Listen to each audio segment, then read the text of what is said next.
I'm just going to have to come back and forth and double check with the people that are online. But once again, in your Canvas, which looks a little different than mine, that detailed with my other class how to do a submission, it's underneath your notes list. Just pretend like I'm saying chemistry instead of earth space, and pretend I'm saying third 6 weeks instead of first. It walks through how to do this. And when you go to turn in your link, once again, in your drive, wherever you put all of your notes from this 6 weeks, just this 6 weeks. Now, some of you are taking pictures and you're sending them to yourself, or you're scanning them. I know this COVID stuff is messing everything up, but like I said, when you go to get your link, you have to, it's going to automatically be restricted. You have got to switch it off and put it on ASL. Then you copy that link and then go back to the submission, and then you can submit it. There is a retest that I have made for the test yesterday. You have to have failed the test. Now, I had to go back and hand grade every single person's test because there were 2 questions. One of them was the matching. Like if you get one part wrong, it marks the whole thing wrong. I had to go back and change it. I had to go back and grade everybody's test. But there is a retest that's created. I'm not ready to let that loose yet. I was planning on after the CBA, since it's an hour tomorrow. If you want to do the retest, you can. Because I have to give you a, access code. The review that I'm about to try my best to get through is in Canvas. Is there anybody that seriously wants a paper copy of this? The review for the CBA. Because like, y'all, there's so many COVID positives going around right now. Like, I don't want to touch anything. No, yesterday was the Unit 5 test. Your 6 weeks exam is tomorrow. Your 6 weeks exam for second period is from 9:10 to 10:10. It's just the way that it happens for chemistry. For this, all the regular chemistry classes are following the exact same thing right now. You do want a paper version? Okay. Does anybody else want a paper version? I mean, they're in Canvas. I don't know if I can get to this whole thing. This is a pretty ugly CBA. Whoever made it. I'm recording myself. I can't say what I want to say. No. Yeah, that's it. Okay, so I'm going to go to mine. And let me make sure that I am showing my screen.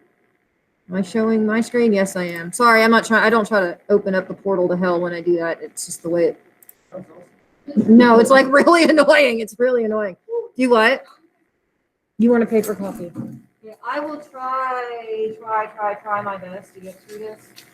I have a question. The CBA, it's like 15 or something. It's not super long. Really not. It's just not nice. We, the teachers here, did not make the test that you have to take tomorrow. We did not make it. Somebody else made it.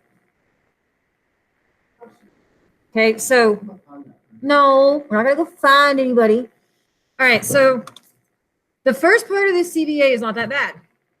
And all of the naming stuff, especially the molecular ones, a lot of you actually are pretty okay at. The first one says, which compound below is ionically bonded?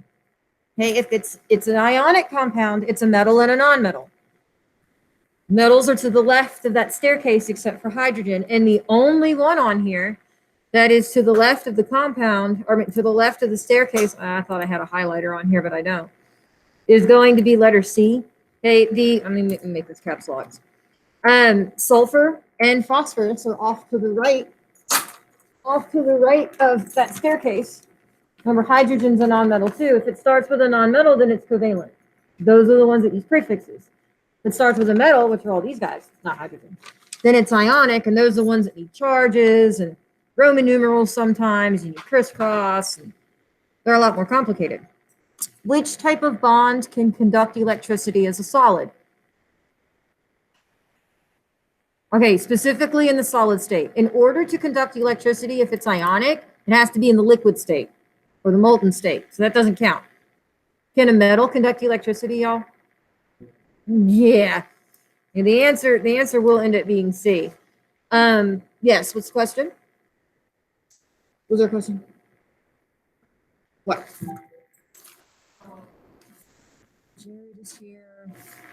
Here's here, Tiffany's here. Lucas, I think I saw online. Tatiana, Jimmy, Sebastian.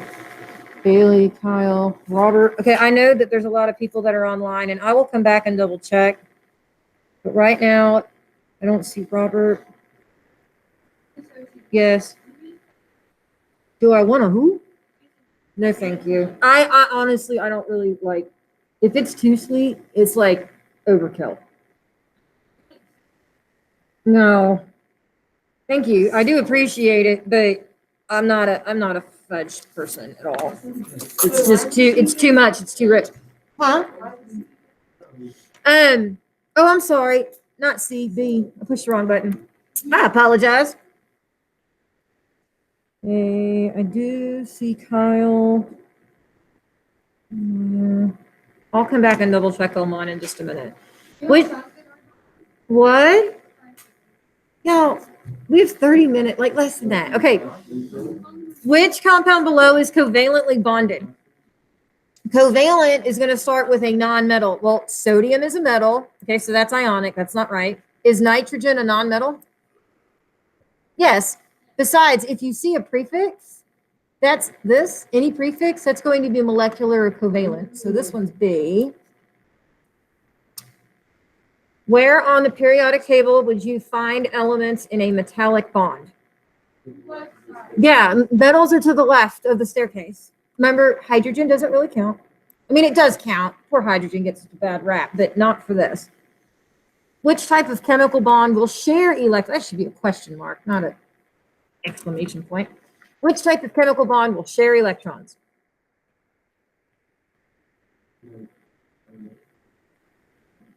Ionic steal electrons from each other. Covalent. Yes, there are Lewis dots on this test, both ionic and covalent. I am hoping that I will get to that. We have till 11:55. I might be able to. I will try my best. All right, for each of the following, use the letters as many times as needed. Has delocalized electrons that move freely between metal cations. Delocalized just means that they're loose. So basically, number 6 says, you got metal cations and you have electrons floating around. Which one is only made up of metal cations? Metallic. We call that the sea of electrons. That's what gives metals all over their cool properties. If it's only non-metals, is it metallic, ionic, or covalent? It's covalent. Up there, the red things are gases. Which types of elements are there? They're non-metals. And when you have a non-metal and a non-metal, they make what type of bond? Covalent. Okay, now this is sort of I don't like this one. I didn't make the review. I mean, covalents can be solid, liquid, or gas, depending on what's present. But if you're talking about elemental form, they're going to be covalent. Malleable and ductile. Malleable means you can whack it with a hammer and it flattens out. And ductile means you can turn it into a wire. Metallic. That's right. It's because of those sea of electrons. It makes them sort of flexible. Not stretchy, but flexible. What type creates compounds that are not conductors? Yeah. Covalent does not like to conduct electricity. Ionic does in the molten state, and metallic does in the solid state. Here comes the fun part. Come on, smartboard. I need you to work with me here. I'm going to try to draw on the board because it just works. Draw the Lewis dot structure for calcium chloride. Calcium is in group 2. How many dots does it get?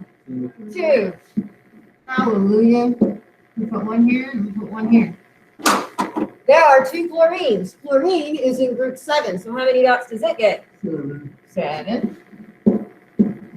3, 4, 5, 6, 7. I'm going to do the other chlorine in red. I am so sorry if you are. I know it's not perfect, but at least it's letting me draw on it. Who is going to lose electrons, calcium or chlorine? Calcium. One of them's going to come over here. One of them's going to come over here. And when we write the Lewis dot, calcium's not going to have any electrons around it. I personally do not put the dots around the one that loses. Some teachers do. I do not. And I can't remember the way they did it on the CBS. So calcium has lost 2 electrons. So what is its charge? +2. Each chlorine, now I am going to put the dots around this one. Each chlorine has gained 1 electron, so it's going to be negative how much? You got to do it twice.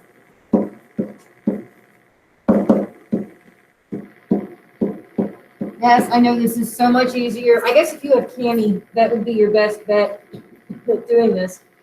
This is one that's easier to do with paper, but like I said, the COVID and it's all over the place right now.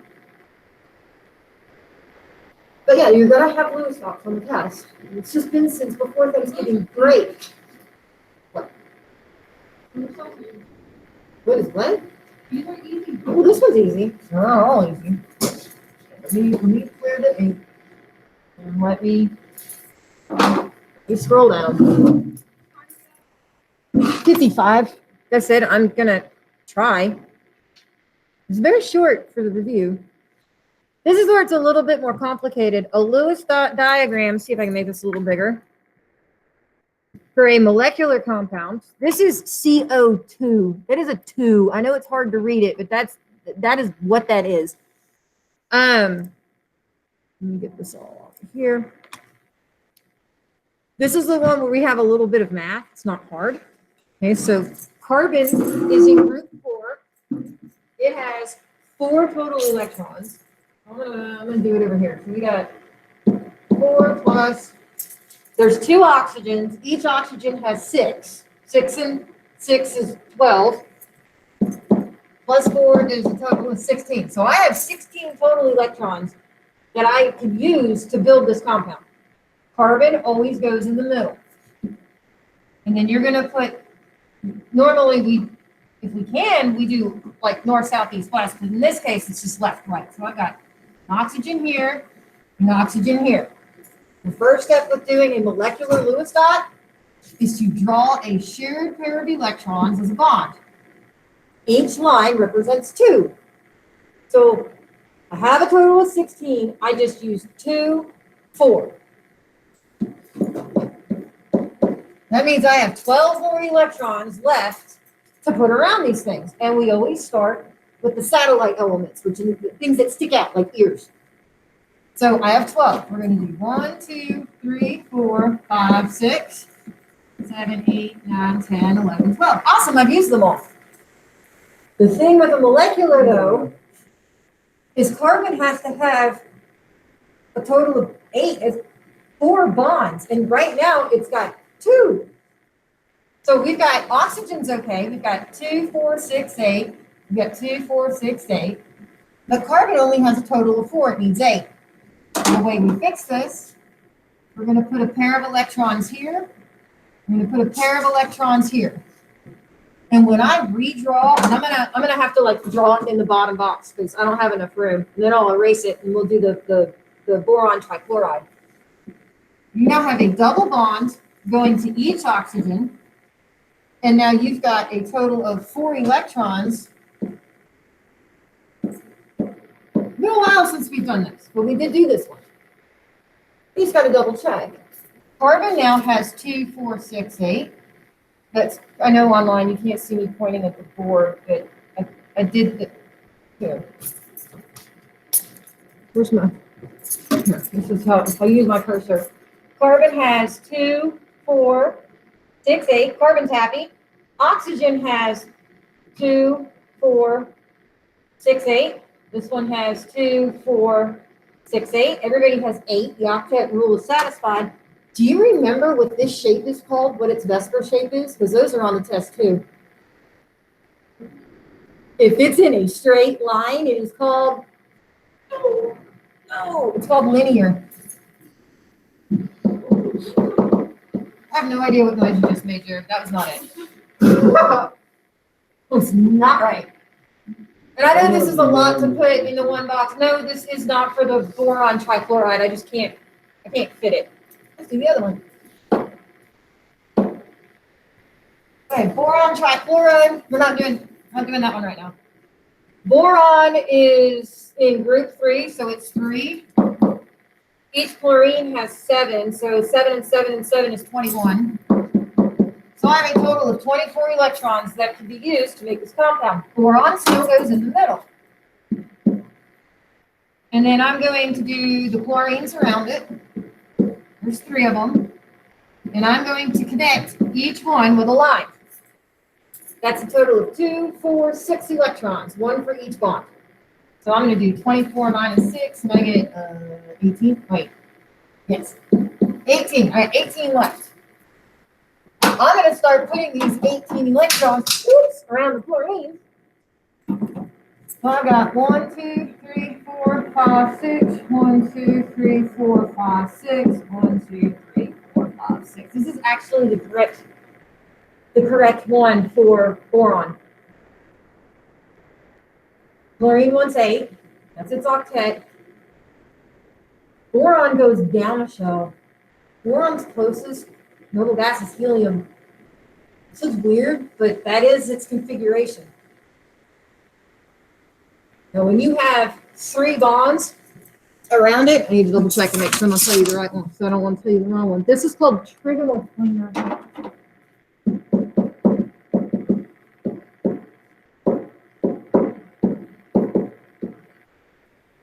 Like when we do water, when we make it, oxygen is in the middle, hydrogen's are satellites. That one's called bent. The hydrogens don't stick out like elephant ears straight on each side. That's linear. They get pushed down.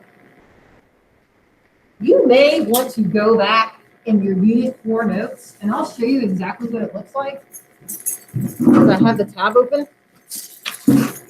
In Unit 4, hey, these, you may want to go back and just look at them because it's been a while since we've done Vesper and it's on the test. All right, let me erase my ink. Ah! Push the wrong button. Clear ink. All right, naming 2 formulas. Diselenium decasulfide. Element first. Caps lock is on. How many is di? 2. Sulfur. How many is deca? Whoops. And then in order to make a subscript, we do control comma. What's the first letter? Selenium. Se. Here, I'll make it a little bit bigger. And I can F11 it too, since I'm not writing on it anymore. Strontium sulfide. Now, I'm going to get rid of these over here. I'm going to do this the long way because some of us need to see this the long way. When there's no prefixes, you need charges. Strontium is +2. Sulfur is -2. Do those add up to 0? So what would the formula be? SRS. Because y'all, when they already add to 0, and if you need me to, I can make these superscript, which is control period. But yeah, +1, -1, +2, -2, and +3, -3. You don't have a subscript. Tetranitrogen nonafluoride. This is an easy one. Nitrogen is N. Tetra is how many? 4. Fluorine is F, and nana is 9. And then you would just do this to make them right. The entire CPA is multiple choice. It's ABCD stuff. Done through where. I didn't make it. Don't be mad at me. I didn't do it. It's not my fault. Iron 3 oxide. The 3 tells you the iron is +3. It does not tell you that there's 3 of them. Yeah, oxygen is always -2. Do those add to 0? Nope. So you got to crisscross them. And when you crisscross, how many irons do you get? 2. And how many oxygens do you get? 3. There are, at least the test is going to start off with the nomenclature, the stuff that you're pretty familiar with, so you don't cry immediately.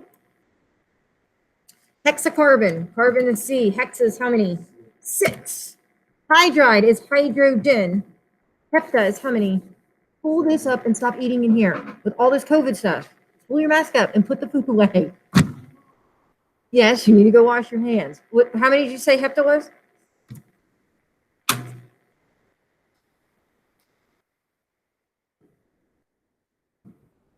All right, sodium. Sodium is not it's not S, it's Na. It's +1, it's in group 1. Carbonate. Oh, there's a lot of polyatomic ions on this too. I will tell you which ones you need to know specifically because I cannot give you the formulas on the test. Carbonate is carbonate is one you need to know. CO3 with a -2. Little one. This is a big one. Or superscript. So what would the formula be? How many sodiums do you need? 2. Remember, we're moving the number, not the charge. The carbonate does not need parentheses because there's only one of them.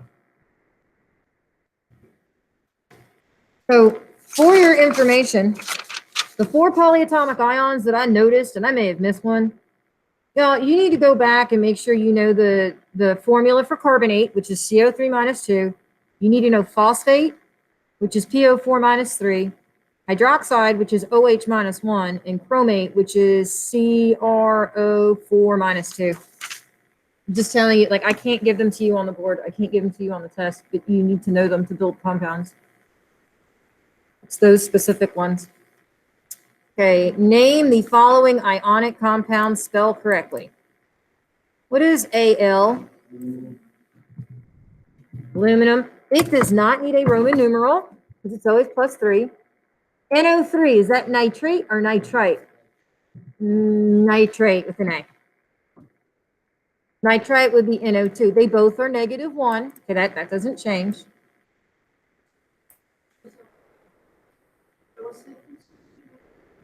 The subscript, nitrate has 3, nitrite has 2.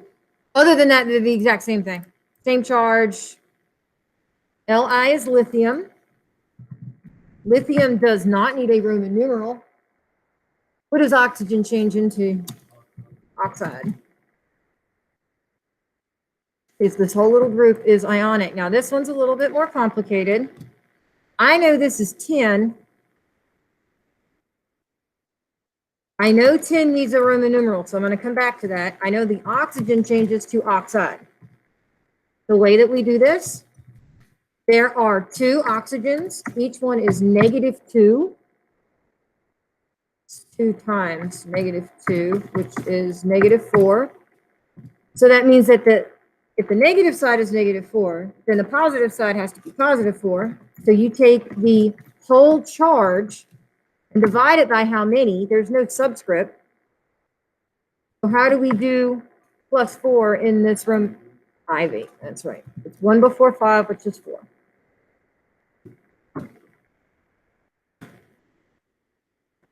The only thing, well, and I should be able to do this in both classes, so I don't think I'm I'll post the video that I'm recording, but I'm not going to post a key because I can't draw on that and make it stick. Name the following molecular compounds. Oh, this is the easy one.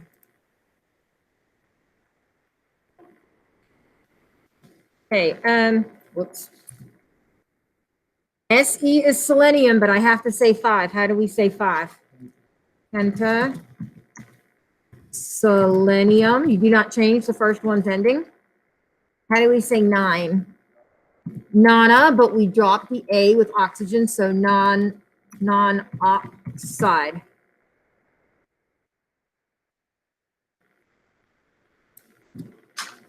Okay, let me make that go back down. Okay, they're all molecular down here. If there's no subscript, does the first thing get a prefix? Does it get mono? Nope. It's sulfur. How do we say 6? Hexa. Hexafluoride. It's not flouride. It's not O-U-R-I-D-E. It's U-O-R-I-D-E. How do we have to say 2 first. How do we say 2? Dichlorine. 7 is heptoxide. Okay, so like I said, I highly suggest going back and looking over at the Vesper stuff in Unit 4. That's this. Because it's in there. I'm not going to tell you specifically which ones to know, but if they're straight, it's linear. This is what water does, bent. Actually, both of these are bent. Trigonal planar would be like the one that we did, the boron trichloride. Trigonal pyramidal would be if it has to have 4 sets around it. And tetrahedral would be if it's something like CH4 or CI4. It's like, it looks like a north, south, east, west kind of thing when we draw it on paper. But it really makes like a pyramid, 3-dimensionally. Now, let me stop this.